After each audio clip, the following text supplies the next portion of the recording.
Gino momiyo piny owacho ogolo chik maloro moko kuom skunde nikech kethruok mar arita. Ndalo manok kende bang' ka sikunde nyocha oyaw ne tam mokwongo higani. Sikunde 4 sani oselor Baringo kaluwore gi monj mitimo koda kweth jokuoge mag jamni mosekonore kono kendo kelo achiedhnade ne jopiny. Jogweng' odak gi luoro bang' arifego nego japuonj moro kendo yombo gi jamni maloyo 200. Kata obedo ni piny owacho osebedo ka jiwo arita kono, jodak e gweng' ma Kenyach, Mokio kod Marakwet ogolo ywak ni jokuo jamnigo sani geto jopuonj ka nyaka sani sikunde 6 oselor e gwenge mag Baringo North kod Baringo South.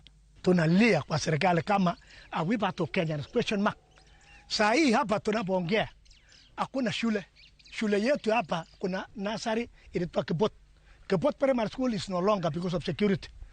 Sasa hiyo shule tumeamisha hapa. Saa hii hakuna mtu. Kenyach Primary School hakuna mtu. Kenyach Secondary hakuna mtu. Kaluwore kod luoro mamiyo jopiny ochiko mana itgi ne muoch mar bunde.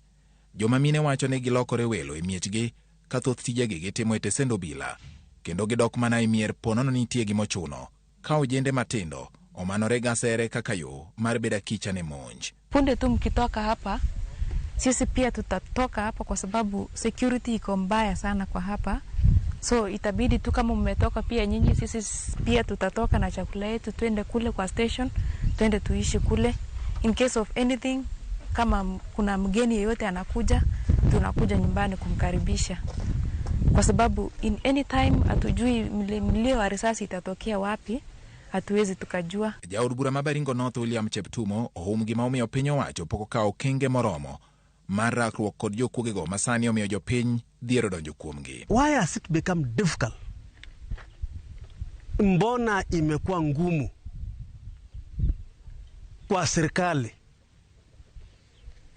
ya Kenya waweze tu watupatie NBR ya kutosha? Nek makoro igatogo jopuonj nenore ka gima nyalo nyayo remo marach kind dhoudi modak kono, ka jatend migawo mar jotich Simon Chelugui osingo mar twak gi nyawadgi mar arita Fred Matiang'i mondo medo kenge mag jiwo arita. Nimeona County Commissioner juzi ametoa notice kwamba ile shule yalikuwa amefungwa yafunguliwe, kama Kapkechir na wale wengine yafunguliwe, lakini bado watu wako na hofu. Mimi nitamzungumza na mwenzangu Mheshimiwa Waziri wa Ulinzi Mheshimiwa Fred Matiang'i atuongezee wale vijana, wasaidiane na askari wetu polisi, na mimi naamini tunahitaji karibu vijana 500 ya Baringo North na Baringo South, ili wote waweze, watoto waende shule, watu waende kanisani, watu wafanye biashara, wafanye ukulima, uwe na ng'ombe, ulale usiku na watoto wako bila wasiwasi. Kata obedo ni piny owacho timo duto mar neno ni atamalo 100 mar jopuonjre donjo sikul, jopuonjre moko kuom sikunde ma Baringo chunygi omoko ka ok ging'eyo chieng' ma gidhi dok e sikul bang' sikunde gilor nikech luoro ewi monj mag jomaundu. George Bati, Ramogi TV. Wan gi geno ni piny owacho biro timo duto mag nyalo mano ni weche goeko mag somo doke wang'e e gwengego. En fungruok ne familia 2 mag jopuonjre 2 manenie kind ji 22 manomaki kendo geng'negi e piny Uganda kod apisas marito e nam Lolwe ka ji 22 ne omaki e tong' mar sub-county ma Lego Usonga kod Bunyala gi Samia kaka noloso gi jofwambo e dalagi e gwenge mag Bumbe, ward ma Bwire kar chung'ol bura ma Funyula. Achiel kuom jopuonjre go ne oyango kaka ne omakgi kendo geng'onegi e jela kamoro ni Luzira oko mar boma ma Kampala. Jopuonjre ni kod nyawadgi ne owe thuolo bang' familia mag chulo fwai ma siling 50,000 ne ng'ato ka ng'ato ka koro gikwayo piny owacho mondo kony ji ma pod ogeng'negi e piny Uganda. Na Wakenya ambao wako kule, tulikuwa Wakenya 92 ambao tumekuwa kule.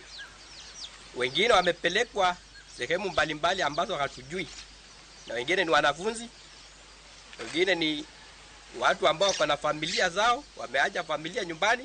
Mkubwa wetu Mheshimiwa Uhuru Kenyatta asaidie wale ambao walibaki kule.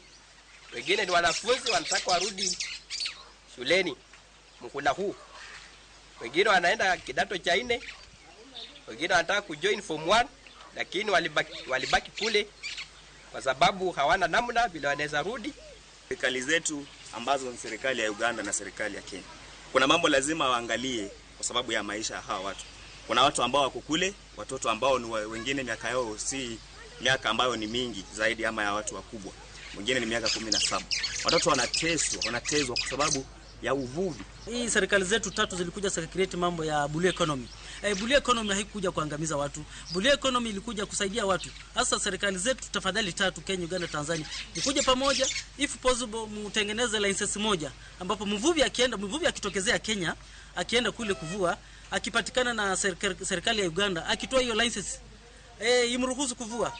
Ama mvuvi akitoka Uganda akija Kenya, akitoa license kama imesikilia kule Uganda, hiyo license ifanye kila mahali.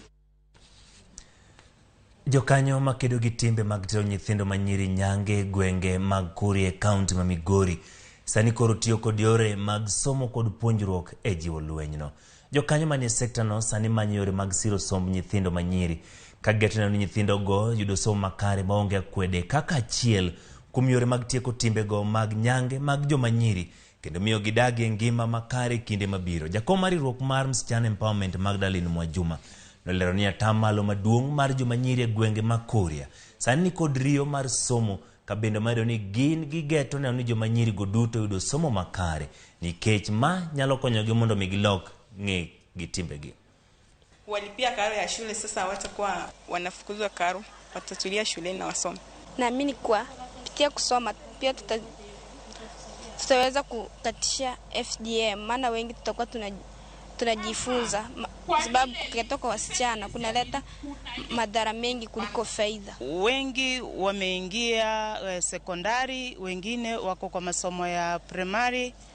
Tunaomba waendelee kusaidia kusudi wako wasipate kukeketwa, na pia tunaomba wanadau wengine waingilie katikati, tusaidie msichana aendelee na masomo yao.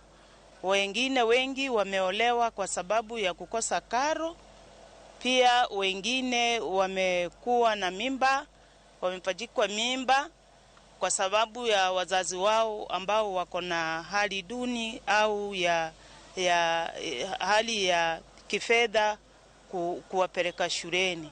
Nimefurahi sana, shukuru Mungu. Tena naambia wasichana wote hapa Kuria mzima kwamba watie bidii na wasijitie kwa mambo na ndoa za mapema, ili tena katika hii mambo ya ukeketaji.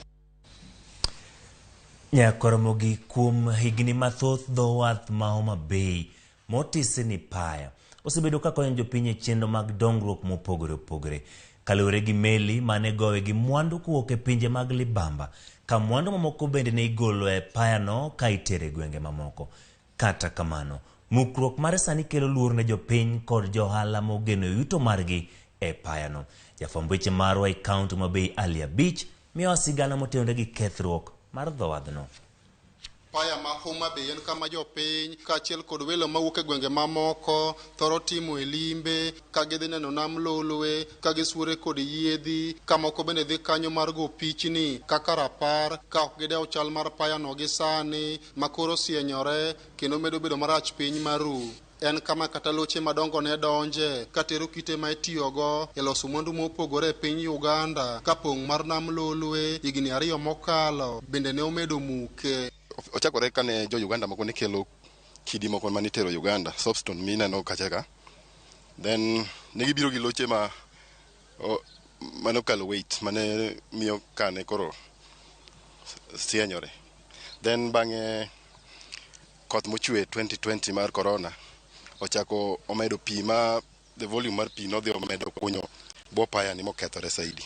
Elvis Amek osebedo ka go picha kanyo kuom higni moinga 7 ka ogeto welo mathoro timo limbe payano kendo lero chandruok ma senyruok mar payano osekelo negi. An photographer, koro bedo ne kaka an photographer ngeni ka joma dwa biro go picha kae kwa gibiro ka tingeni seche ma rach ka seche modwa sienyore kata kaka odwa pogore kae nikech thoth jo prefer mana wiye ka. Seche mopogore thoth jok bibiro go picha ka. Koro wakwayo the government at least mondo timne renovation mondo okoago. Jopiny matimo limbe paya kanyo bende thoro bedo e chumbe manotigo e kinde manegere kendo nitie ma oseresi ka gilware pi bang' losienyore ka gibedo e chumbe go. Bedo nosienyore kama okelo ga problem nikech customer biro to samoro paro ni othany to kama wantie pi e choni mana kuche dho nam to ka ng'ato paro ni samoro othany koro kodhi ni tipo ka ng'ato osesienyore modhi koro chuno mani koro nyaka koro wakonye konyo ji madhi adek. Thoth jok ong'e ni ka tut to kendo bing ni ka pi osego piere boeka moginene koro ing'eni samoro ng'ato nyalo biro ka weni ka en mana kama otuo karo kia ni piere osesienyore koro kidhi bedo dhoge kanyo tipo mana ka lori ridore kodi milwar e pi. Kata odoko ni payano osemukore ma odong' mana bugni lilo, jopiny pod ni kod luoro ni obiro medo kethore moloyo kaka en gi sani nikech loche madongo mag pi pod luwe ka gibiro tuomo pi e nam lolwe. Koro setu ma pod entie ni geche mag pi loche madongo be biro be kalo koro cracks pod medore amena pod obarore. Koro sani wakwayo sirikal mondo kaber to lose in a way that ma pi nyalo kale buoye nikech king'iyo bathe koni nitie pi moro ma malo town to kelo chuodho mang'eny koro no ka koro kon nigi chuodho mang'eny olilo to koni bet ler. Ywak nitie ni piny owacho jwang'o payano ma onge chenro mag dongruok malich ma sani koro nyalo dhi e nyime. To payani watiyo kode to adier king'iye nober chon to sani okethore. Gimomiyo okethore, jo Waganda moko ne kelo kite kae to ne gitweyo tonde moko kuondegi to tondego ne dhi ywayo ka sani kata kidhi bedo kata iyudo ka buoye ka okunyore. Koro miyo kata samoro inyalo biro mondo mi iyud kata yamo moro kibedo kamoro ka kata in mana gi nyadendini moro kaka jomoko wating'o gi samoro wakelo gi ka to okoni ni tera paya to kitere paya to dakika matin iwinjo ni ng'ato osesienyore. Koro wakwayo government marwa ni kuyie to konynwa payani nikech wabende gine ema miyowa chiemo, minewa be kobiro ka to gindong'e to koro sani ok wanyal yudo thuolo mar kelo ng'ato ka nikech ikele tiluora luora ni samoro mit ka duogo manyi ng'ama okeleno kosienyore gi payani. Jowan rech ma osebedo ka kawo rech kuom yiedhi magowe e paya kanyo wacho ni sienyruok mare sani koro miyo yiedhi go eko gowe e dho wedhe mamoko. Kendo sani kaka jorech go kaendi gi injini koa e Suba onge gidhi gigo e beach moro machielo koro walawo rech mabor. Koro an gima neno e wach reru ni obiro mukore moneg mondwa kata yudhewa nikech yudhewa wuotho ka godhiambo mine waluoko kaendi e sa asaya koro nyalo mukore ka ng'ato ok ong'eyo. Koro sani en higni moinga 7 ka paya ma Homa Bay omukore kendo pod odhi nyime gi mukore. En gima kelo luoro mapek mokalo ne jodak kaachiel kod johala mosebedo ka dhi nyime kod chenro mag mapile e paya kaendi. Kwayo margi en mondo piny owacho wuog oko kendo manye yore minyalo losgo payani mondo odwoge wang'e ka ne en e kinde mokalo. Alia Beach, Ramogi TV, Homa Bay.